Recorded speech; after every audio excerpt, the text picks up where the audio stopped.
En esta sección vamos a estudiar una función que aparece frecuentemente en álgebra. Sobre todo vamos a ver cuál es la relación de esta función con teoría de grupos, pero realmente su origen y donde se estudia más es en teoría de números. Es simplemente una función que cuenta los números naturales con una cierta propiedad, que es la que veremos. Se llama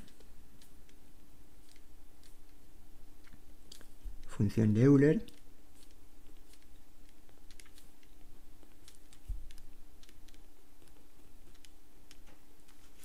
a una función que se llama phi, siempre se usa esta letra para denotarla, y va de los números naturales en ellos mismos, definida mediante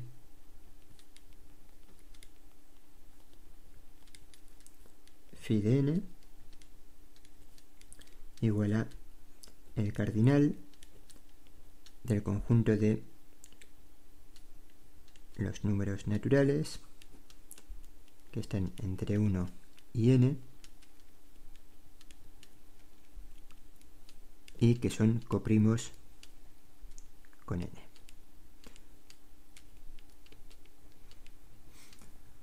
Vale, como digo, esta función se estudia con frecuencia en teoría de números, sobre todo en teoría analítica de números. Pero no es complicado ver relaciones entre esta función y la teoría de grupos, más precisamente los grupos cíclicos. ¿Esta función qué está contando? Está contando el número de números naturales que hay hasta n y son coprimos con n. Hemos visto un resultado que nos dice que si tenemos un grupo cíclico de orden n, el subgrupo generado por un elemento x a la m es todo ese grupo cíclico si solo si m es coprimo con n. Dicho de otra forma, esta función, en términos de teoría de grupos, se puede definir como phi de n es el número de generadores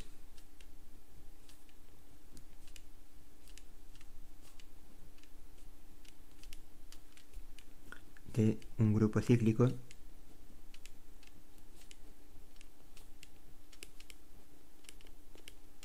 de orden n.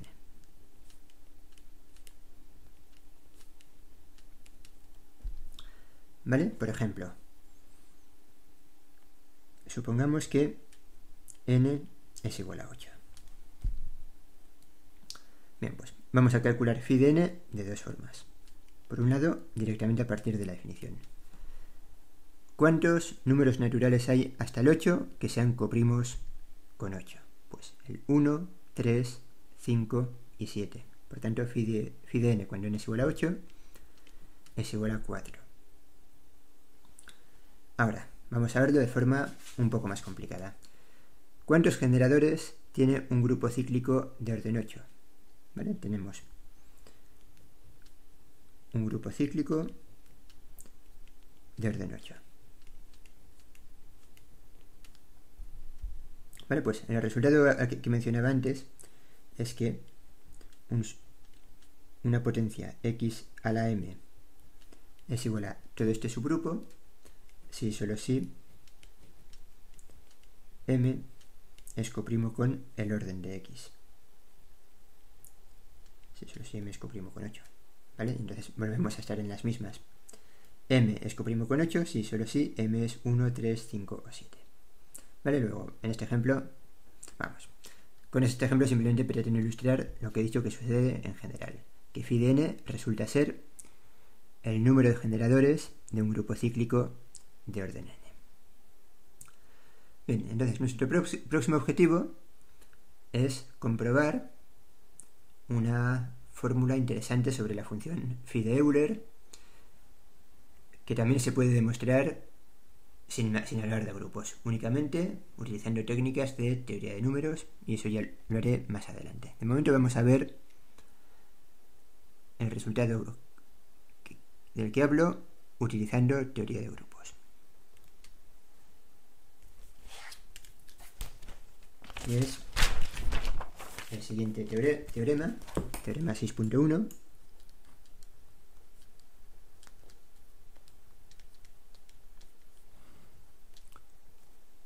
que nos dice lo siguiente. Para todo número natural n, la suma cuando d divide a n de phi de d es igual a n. ¿Vale? Es decir, si sumamos los valores de la función de Euler sobre todos los divisores de n, obtenemos el número n. ¿Vale? En un principio, viendo más que demostración, en un principio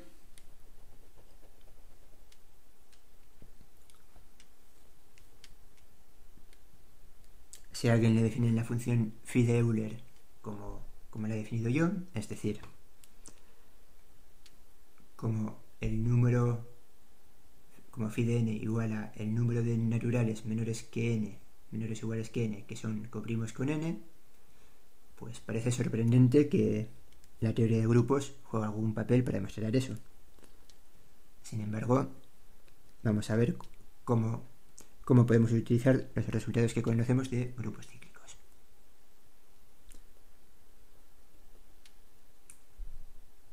¿Vale? A ver. Vale, en esta suma es cuando d divide a n, aunque no sé por qué no se quiere marcar bien. Vale, vamos con la demostración. Entonces, tomamos sea G el grupo cíclico de orden n. ¿Vale? O sea, sea G en su grupo generado por un elemento X de orden n. Y para cada divisor de n sea G sub d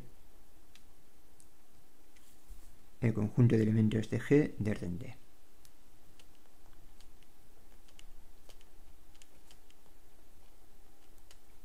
¿Sabes qué orden de X? Mejor lo voy a escribir en otro sitio.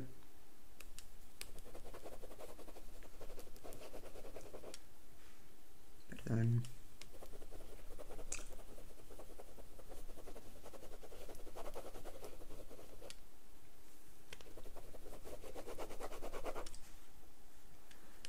Vale, sea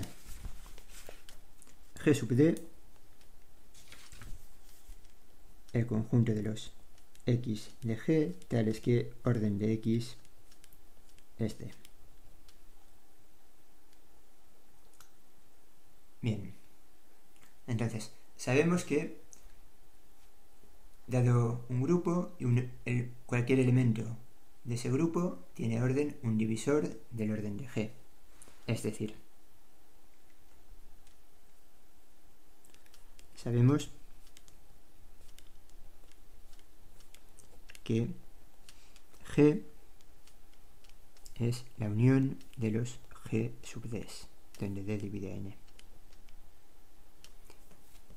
¿Vale? Y esto es así porque hemos visto en el corolario 5.3 que el orden de cualquier elemento de un grupo divide al orden del grupo. Además, esta unión es disjunta, ya que un elemento tiene un único orden, no puede tener orden un valor de 1 y otro valor distinto de 2. Así pues, esta unión es disjunta. Que la unión sea disjunta quiere decir que el cardinal de G, que sabemos que es n, es la suma de los cardinales de los G sub d.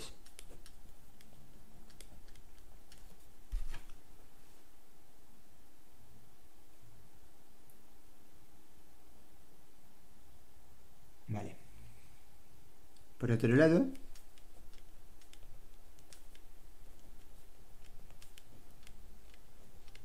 como G es cíclico de orden n, pues para cada divisor de n existe un único subgrupo de ese orden. Es decir, por otro lado, sabemos, y esto es por el apartado 4 del teorema 5.2, sabemos que para todo divisor de n existe un único subgrupo que lo vamos a llamar h sub d de G, tal que el orden de h sub d es igual a d.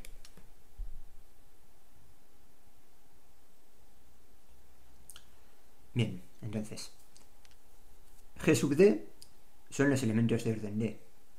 Cada elemento de orden d genera un subgrupo de orden d, y subgrupos de orden d solo hay uno, h sub d. ¿Vale?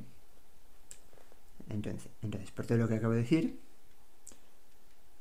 te lo repito, que es que G sub d es el conjunto de los elementos de orden d.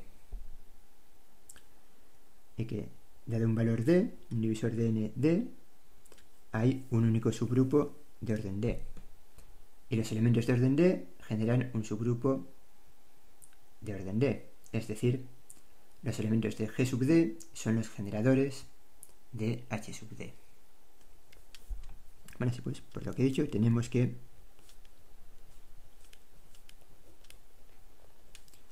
los elementos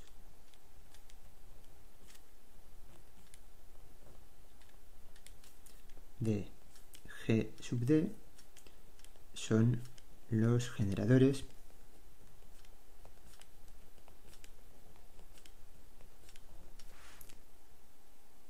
a veces, esto no quiere marcar todos los trazos, son los generadores, aunque no haya forma de escribirlo, de h sub d. Vale, ahora, ¿qué había comentado antes? ¿Cuántos generadores tiene un grupo cíclico? Pues el número de generadores de un grupo cíclico de orden d es phi de d. Así pues, esto implica que el cardinal de G sub d, por ser el número de generadores de h sub d, y h sub d ser cíclico de orden d, es igual a phi de d. Vale, y ahora ya tenemos el teorema, sin más que ver que el cardinal de G, que es n, es la suma de los cardinales de los G sub d, que son phi de d.